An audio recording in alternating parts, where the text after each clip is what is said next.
Mano protas labai neramus. Meditacija tikrai ne man. Aš tikrai negaliu išsėdėti meditacijos pozoje. Ar kada nors teko tai girdėti? Tai noriu pasakyti, kad būtent tokia ir yra proto prigimtis – būti neramiu. Dabar panagrinėkim truputėlį giliau, kas yra tas protas. Bet prieš tai noriu paminėti, kad meditacija tai yra vakarietiška samprata apie tai, kas yra meditacija. Pats žodis yra lotynų kalbos, bet iš esmės tai, ką norime tuo pasakyti, yra pasiskolinta iš jogos tradicijos. Na ir jogos tradicijoje po meditacijos visada seka samadhi, tai dvasinis išsilaisvinimas, išsivadavimas iš gimimo ir mirčių ciklo. Dabar grįžkime prie proto. Protas įprastai yra įvardinamas žodžiu manas, tai yra sanskrito kalbos žodis. Noriu paminėti, kad anglų kalba yra labai skurdi ir sanskritas įprastai yra verčiamas į anglų kalbą. Ir manas įprastai verčiamas kaip mind arba protas.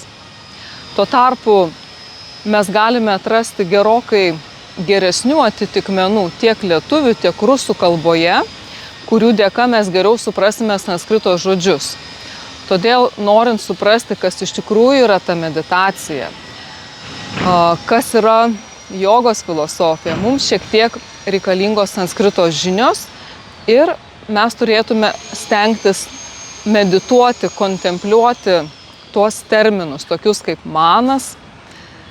Ir manas, kaip ir minėjau, dažniausiai verčiamas yra kaip protas. Tai šiuo atveju protas turima omeny racionalus protas, kuris yra tiesiogiai susijęs su mūsų juslėmis. Tai yra rega, uosle, klausa, skoniu ir lytėjimu.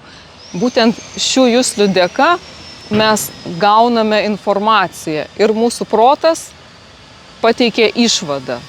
Ir savaime suprantama, kad, sakykime, tam tikrą objektą, na pavyzdžiui, obuolį, mes matysime vienaip, nes mūsų akis yra būtent tokios struktūros.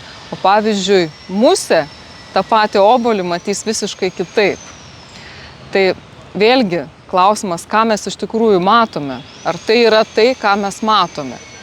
Tai kaip ir minėjau, protas yra manas, tai yra racionali proto pusė, gebėjimas padaryti išvadas. Bet protas susideda iš kelių dalių. Buddhi yra intelektas. Ir čita yra mūsų jausmai, kaip mes reaguojame į įvairias situacijas. Ir dar viena proto dalis yra ego. Tai yra tokia mūsų dalis, kuri visada galvoja, kad yra atskirta nuo Dievo, kad ji tarsi viena ir savarankiškai egzistuoja. Ir kas dar labai svarbu, protas priklauso mūsų kūnui. Tai yra mūsų fizinio kūno dalis. Ir iš esmės, kas reinkarnuojasi iš vieno gyvenimo į kitą, tai būtent mūsų protas. Ir meditacijos tikslas yra, kaip ir minėjau, samadhi. Tai yra dvasinis išsivadavimas, išsilaisvinimas. Bet kad prieiti iki to, reikia nueiti tikrai nemažą kelią. Tam, kad galėtume pradėti medituoti, mums reikia sustabdyti proto sviravimus. Jeigu mes esame pernelyg susijaudinę arba apimti kažkokios tai niūrios būsenos, bus labai sunku mums pradėti medituoti. Tai pirmiausia, mes turime sustabdyti proto sviravimus, jausmų sviravimus. Ir dažniausiai čia gelbėja kvėpavimo pratimai, o jeigu tiksliau kalbėti, pranajama, tai yra pranos gyvybinės energijos paskirstymas kūne ir jos dėka yra sustabdomi tie proto sviravimai ir jausmai ir mes esame pasiruošę medituoti. Ir tada mūsų meditacija yra visai kitokio lygio, nes meditacijos metu gali būti matomos įvairios vizijos ar vaizdiniai, kurie ne visada yra reikalingi. Tai gali būti tiesiog to pačio mūsų neramaus proto pasekmė. liudijimas to, ką mes matėme tikrovėje.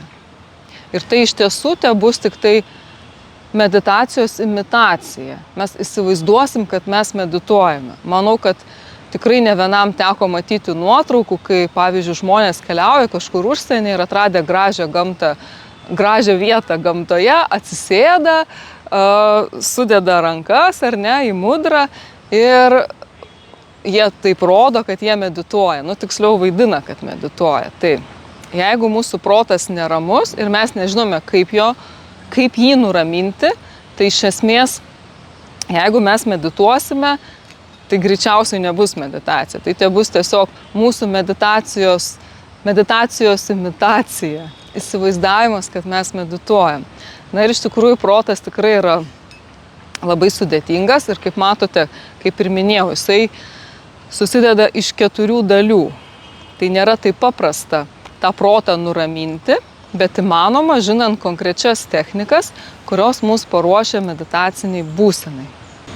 Naudodamasi progą noriu pakviesti meditacijos kursus pradedantiesiems, kurie prasidės jau lapkričio 12, informaciją neužilgo paskelbsiu, o pažengusiesiems kursai bus po naujų metų. Ačiū, kad žiūrit ir iki susitikimų.